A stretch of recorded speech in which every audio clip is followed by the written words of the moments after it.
दोस्तों, क्या आपको पता है कि क्या है क्रिप्टो करेंसी? क्यों एक बिटकॉइन का प्राइस 25 लाख है? एंड मोस्ट इम्पॉर्टेंटली, क्या हम इंडिया में बिटकॉइन परचेस कर सकते हैं या नहीं? चलिए दोस्तों, जानते हैं इस वीडियो में एक सिंपल वे में कि क्रिप्टो करेंसी कैसे काम करती है। बट उससे पहले दोस्तों, अगर आप इस चैनल पर नए हैं तो चैनल को सब्सक्राइब ज़रूर करें। दोस्तों, मेरा नाम है जयपाल, आप देख रहे हैं टेकवुड। चलिए शुरू करते हैं।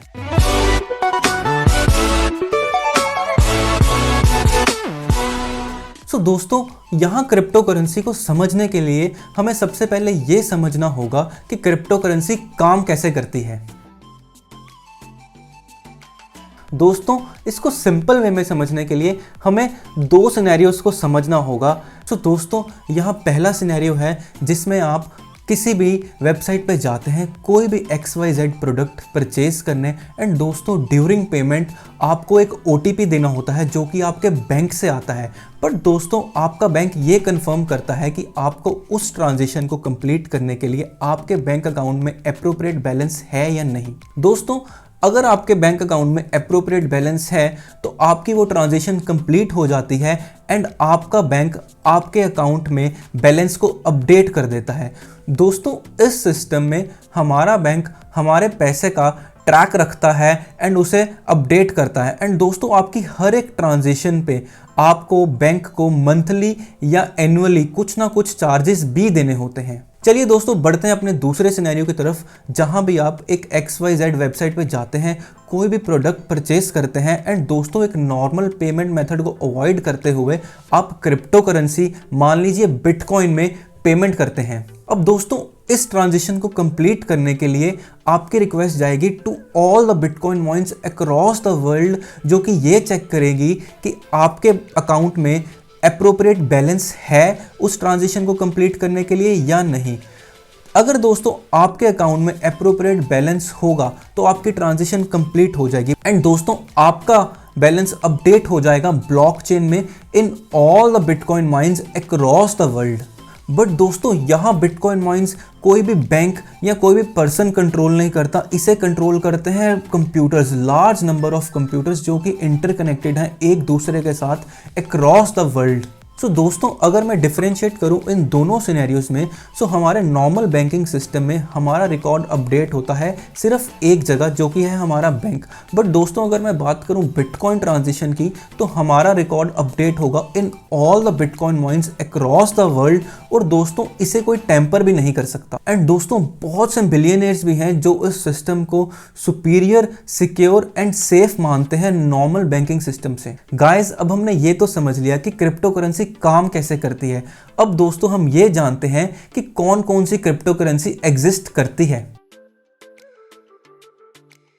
दोस्तों, यहाँ जो सबसे कॉमन क्रिप्टो करेंसी है वो है बिटकॉइन। आपने ज़रूर इसका नाम सुना होगा न्यूज़ में, सोशल मीडिया में, अपने फ्रेंड सर्कल में एंड और भी कई जगह। दोस्तों, बिटकॉइन को यहाँ इन्वेंट किया था सतोशी नाकामोटो ने in 2008 as an alternate form of currency. And दोस्तों, जैसा मैंने पहले आपको अपनी वीडियो में बताया कि हमारे पैसे को एक सेंट्रल बॉडी कंट्रोल करती है या सेंट्रल बैंक कंट्रोल करता है, बट यहाँ इस सिस्टम में हमारे बिटकॉइंस को कोई भी एक सेंट्रल बॉडी कंट्रोल नहीं करती, बल्कि बिटकॉइन माइंस कंट्रोल करती हैं अक्रॉस द वर्ल्ड। एंड दोस्तों, यहाँ सतोशी के एल्गोरिदम के थ्रू बिटकॉइंस को खोजा जा सकता है या माइन किया जा सकता है एंड देन वो बिटकॉइंस ट्रेड हो सकते हैं लोगों के बीच through wallets and secure keys. दोस्तों, बिटकॉइन से होने वाली सारी ट्रांजेक्शन्स को एक पब्लिक लेजर में अपडेट किया जाता है, जिसे डिस्ट्रीब्यूटेड लेजर भी कहा जाता है। एंड दोस्तों, इस लेजर को कोई भी एक्सेस कर सकता है एंड हर एक ट्रांजेक्शन की कुछ डिटेल्स देख सकता है, बट बायर और सेलर की डिटेल्स नहीं। एंड क्योंकि ये लेजर डिसेंट्रलाइज्ड है, तो दोस्तों इसे हैक करना ऑलमोस्ट नेक्स्ट टू इम्पॉसिबल है। दोस्तों, अब सवाल ये आता है कि एक बिटकॉइन का प्राइस 24,30,000 कैसे? एंड दोस्तों, कुछ दिन पहले बिटकॉइन 30 लाख तक पहुंच गया था। यहाँ दोस्तों, बिटकॉइन के फाउंडर सतोशी ने इस तरह से कोडिंग सेट कर रखी है कि सिर्फ 21 मिलियन ही बिटकॉइन एग्जिस्ट कर सके सो दैट उनकी वैल्यू बढ़ सके। एंड दोस्तों, जिस तरह दुनिया में एक लिमिटेड अमाउंट ऑफ गोल्ड है एंड उसकी प्राइस रोज फ्लक्चुएट होती है, उसी तरह बिटकॉइन की सप्लाई को भी कंट्रोल रखा गया है सो दैट उसकी वैल्यू बढ़ सके। सो दोस्तों, अगर हम इसे सिंपल भाषा में समझें, अगर सप्लाई ज़्यादा होगी तो डिमांड कम होगी, एंड अगर दोस्तों सप्लाई लिमिटेड होगी तो डिमांड डेफिनेटली ज़्यादा होगी। एंड दोस्तों, यहाँ बिटकॉइन भी 100% परफेक्ट नहीं है, इसमें भी कुछ फ्लॉज हैं। एंड दोस्तों, इन्हीं कमियों को पूरा करने के लिए ऑल्ट कॉइन्स को इंट्रोड्यूस करा गया, जिन्हें बिटकॉइंस का ऑल्टरनेटिव्स भी कहा जाता है। एंड दोस्तों, इनमें से जो मोस्ट इंपॉर्टेंट क्रिप्टो करेंसी है वो है इथेरियम, रिपल जिसे XRP कहा जाता है, एंड दोस्तों लाइट कॉइन, और दोस्तों और भी काफ़ी सारी क्रिप्टो करेंसी हैं। दोस्तों, अगर मैं बात करूं बिटकॉइन की एक ट्रांजिशन की, तो एक ट्रांजिशन को कंप्लीट करने के लिए ऑलमोस्ट 10 मिनट का समय लगता है।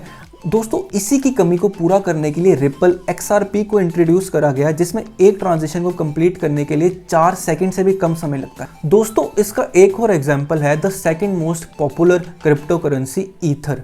दोस्तों, जैसे बिटकॉइंस की सप्लाई को लिमिटेड रखा गया है, जैसे बिटकॉइन सिर्फ 21 मिलियन ही एग्जिस्ट करते हैं, यहाँ ईथर के फाउंडर्स को ये लगा कि ये लिमिटेड सप्लाई का सिस्टम ठीक नहीं है, एंड इन्होंने ईथर को इंट्रोड्यूस किया ये कह के कि इनकी कॉइन्स की सप्लाई अनलिमिटेड रहेगी, एंड हर साल 18 मिलियन ईथर कॉइन्स को इंट्रोड्यूस किया जाएगा मार्केट में। एंड दोस्तों, आज की डेट में एक ईथर की वैल्यू 1 लाख के बराबर है, एंड दोस्तों इसकी वैल्यू दिसंबर 2020 में 50,000 थी। मान लीजिए एक महीने में बिल्कुल डबल। सो दोस्तों, इसका क्या मतलब, क्या हम अपनी सारी इन्वेस्टमेंट क्रिप्टो करेंसी में इन्वेस्ट कर दें?